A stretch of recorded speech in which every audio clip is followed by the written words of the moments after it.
आरो मानव गेदेर chief minister बिथांजोंबो आं जेब्लाबो रायलायबाय थादोंमोन जे जोङो जेसे हागौ जोंनि आसामनि जि माखासे जारिमिनारि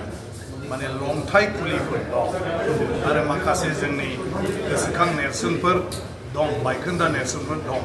बेफोरखौ जोङो प्रटेक्ट खालामनांगौ प्रिजार्भ खालामनांगौ ओमफ्राय मोनसेया प्रमट खालामनांगौ माने फोसावनांगौ आरो जाहाथे बयबो जोंनि आसामनि बागै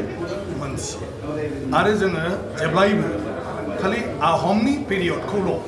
माने आसाम सरकारनि तरफनिफ्राय आसामनि जारिमिन हिसाबै बेखौ बुंबाय थानाय जायो फोसावबाय थानाय जायो नाथाय बिनि आगोलनिफ्रायनो जे आसामाव आसामनि थागिबिफ्रा रायजो जाबोदों रायजो खुंबोदों बे समावबो राजा महाराजा दंमोन बेफोर बाथ्राफोरखौ जेब्लायबो बुंनाय जाया जायनि फोरमाना दाबो जेरावबो दायो नुजागासिनो दं बरन्स महाभारतनि सम जेराव असुरफोरनि बाथ्रा बुंदों नरकासुरमोनखौ बान राजा बारासुरमोनखौ बेफोरनिबो गासिबो जिखिनि माने बायखोन्दा नेरसोन बे दाबो दंसै नाथाय बेफोरखौ माब्लाबाबो आसाम सरकारनिफ्राय माने रायखांनाय जाया बिनि थाखाय जेबो राहा लानाय जाया बेनिखायनो बेफोरखौ लायाब्ला जोङो आसाम हिसाबै आसामनि जि जारिमिनारि माखासे माने बाथ्राफोर बेखौ लानानै जों गोग्गानो हाया मालायनि सिगाङाव जों दिन्थिनो हाया आसामनि माने जिथु बिफाव महाभारत माने रामायणनि समावबो जोबोद दिनै महाभारतनि जुदि खोथा बुङोब्ला बेवहाय आसामखौ नागारनानै मालाबाबो महाभारतनि बाथ्राया आबुं जाया श्री कृष्णमोननि बाथ्रा जुदि बुङोब्ला नोङो दिनै बानासुर भगदत्त बिसोरनि बाथ्राखौ माने नोङो गारनानै श्री कृष्णनि जारिमिनानो जाया दिनै भीष्मक राजा बिनि फिसाजो रुक्मिणीखौ दिनै श्री कृष्णआ लांनानै जुलि लाहैदों रुक्मिणीनि अनिरुद्धआ फैनानै उषाजों मोजां मोनलायनाय बान राजा आरो श्री कृष्णजों एखे जोबगोन आरो बेफोरो दा ओंखायनो बेफोर गासिबो जि जारिमिनारि बाथ्रा बे बाथ्राफोरखौ दिनै रावबो रायखांनो नागिरा ओंखायनो आसाम आयेन आफादाव जेब्ला बे आसाम आयेन आफादनि नैबे नमा न'खौ जोङो बा एसेम्बलि हलखौ जेब्ला जोङो माने लुफुंनायनि थांखि लायो आं लोगो लोगो बेवहाय बे गेटआव बे डिमापुरनि बायखोन्दा नेरसोन आरो बेनिफ्राय कामाख्यानि जि आर'नाइ आगरनि मोनसे खुन्था बायनाय दं बेनि जि मोनसे सिन बे सिनखौ नेरसोनखौ बेवहाय मोनसे माने खुन्था बानायनानै अन्थाइनि खुन्था बानायनानै फसंनानै दोननो होननानै आं सानदोंमोन बेनिफ्राय एसेम्बलिनि जिथु जोंनि कनस्ट्राक्सन कमिटि बेवहाय आङो बे डिजाइनखौ होनानै बेवहाय एप्रुभ खालामनानै लादोंमोन आरो बेनि उनाव बे दायित्वखौ कमल गयारि बिथां जोंनि स्काल्पचार आर्टिस्ट बेनो दायित्व होनानै राजस्थानाव अन्थाइजों आङो दानहोदोंमोन आरोखि ओमफ्राय दाननानै बे हिसाबै बेखौ हानानै दिनै लाबोनानै गायसननाय जाबाय आरो गिबि मन्थ्रिनि आखाइजों दिनै बेखेवनाय जाबाय गिबि मन्थ्रिनि आखाइजों बेखेवनाया मोनसे गनायथि सरकारनि आरो आं जुदि बुंथिगिरि हिसाबै बेखेवमोनब्ला अब्ला बियो आंनि माने स्पिकारनिसो बाथ्रा जानानै थागौमोन आरो नाथाय दिनै गिबि मन्थ्रिनि आखाइजों बेखेवजानाय लोगो लोगो बेयो सरकारि भाबै बयजोंबो गनायथिनाय जाहैबाय दा बिनि गेजेरजों दिनै बेवहाय मोननै नेरसोन मोनसेया जाहैबाय कामाख्यानि जेराव नरकासुरा फुजा खालामदोंमोन बिनि मोनसे स्ट्राक्चार आरो मोनसेया जाहैबाय कसारिफोरनि जेराव बर' डिमासा गासिबो दा जोंनि गेजेराव मालाबा दावराव जानो नागिरो डिमासाया जोंनि बर'फ्राबो जोंनि बे बर'निबो डिमासानि राजा गबिन्द चन्द्र जोबथा राजा बेखौनो डिमासाया जोंनि नंगौ बियो बे जायगानिमोन खिन्थु बे जोंनिबो राजामोन आरो जों एखेमोन मोनसे समाव जोंनि रावफ्रा एखे ओंखायनोथ' जयभद्र हागजेना बे रावखौ मोनसे थुनलाइ सोरजिजानाय राव थुनलाइयारि राव लिरनाय राव हिसाबै जोङो महर होनांगौ होननानै बेखौ फेहेरनांगौ होननानै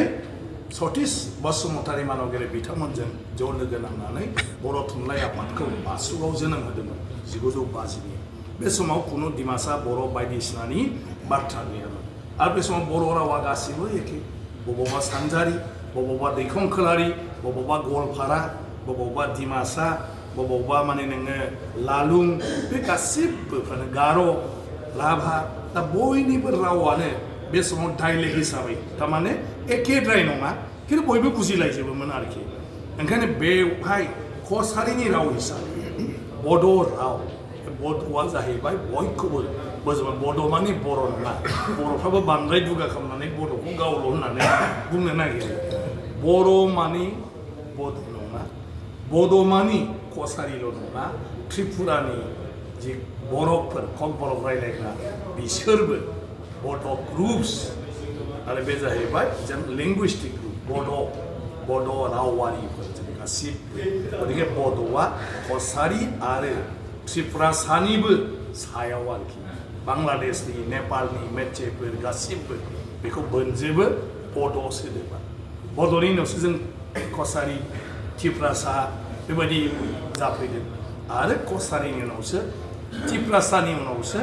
जोङो सोरबा रियां जामाथिया बेबायदिनो बर' गार' डिमासा बेबायदि जोङो ट्राइब्स जाफैदों आरो फैयै फैयै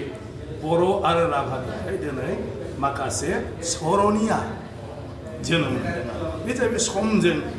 फैबाय थायो ओंखायनो जों दा गासिबो कसारि हिसाबै जों बेखौ लादों बै समाव नाथाय कसारिनि सायावबो जोंहा मा दं किराति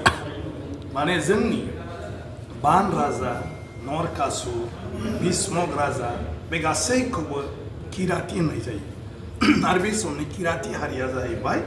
खालि कसारिफोरल' नङा राय लेम्बु लेप्सा गरखानि बे माखासे ट्राइब्सफ्राबो किराति नेपालाव बिसोरनि जि जारिमिन बे जारिमिननि बिखायाव बिनि जि राय लेम्बु लेप्साफोर बिसोरनि किराति फिसा किरातिनि जारिमिन दं आरो बे किरातिनि नेपालनि जारिमिनाव किरातिफ्रा सोर सोर होननायाव बेवहाय किरातिफ्रा राय लेम्बु लेप्साजों लोगोसे बे दानि कसारिफोर बेखौ बे जारिमिनाव दं नेपालनि जारिमिनाव आरो बे कसारिफोरनि माने किरातिफोरनि गोग्गाथाव जोहोलावफ्रा सोर सोरमोन बे जाबाय भगदत्त नरकासुर आरो बानासुर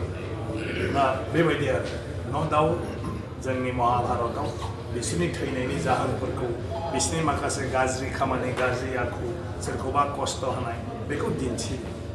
बेबायदियाथ' फाबा मालाबा सब समाजावनो जायो आरोखि नाथाय बेथ' सैथो बाथ्रा जे बिसोरो जोंनि बिर जोहोलावमोन आरो बे गासिबो आरो बिनिनो दिनै आसामाव बंस हिसाबै दिनै माखासे मानसिफोरखौ बुंनाय जायो दा जों महाभारतनि बै जाथायफोरखौ नागारनानै रामायणनि बै जाथायफोरखौ नागारनानै कसारि समनि बै बे कसारिनि खुंनाय 10th सेन्चुरि आहमना जाहैबाय 12th सेन्चुरि उनावसो आरो बेखौ गासिबखौबो नागारनानै खालि जोङो आहमनिखौल' लायो बेवहाय आसामनि जारिमिना बेरखाङा आरो आसामनि जिथु जोंनि सोदोमस्रि आरो हारिमु बेखौ बेजोंनो जोङो बुंनानै मालायनो दिन्थिनो हाया गतिके जोंनि सभ्यता संस्कृति सोदोमस्रि आरो हारिमु होननानै बुङोब्ला जोङो बान राजामोननिफ्राय लानानै दासिमखौ बुंनांगोन ओंखायनो आसाम आयेन आफादाव आं नाजादों जे बेबायदि गासिबो जि मनिउमेन्ट्सफोर दं फाबा बुस्थुखौ लाबोनो हायाब्लाबो बेबायदि महरखौ बानायनाय आरो बे फट'फोरखौ बेवहाय गेलारि खालामनानै जाहाथे बेरायदिनो फैनाय मानसिफ्रा आसाम आयेन आफादाव फैयोब्लानो गासै आसामनि जारिमिनखौ रामायण महाभारतनिफ्राय कसारिनिफ्राय आहमनिफ्राय आथिखालसिम बिभिन्न जि जोंनि गुबुन गुबुन जाथिफोर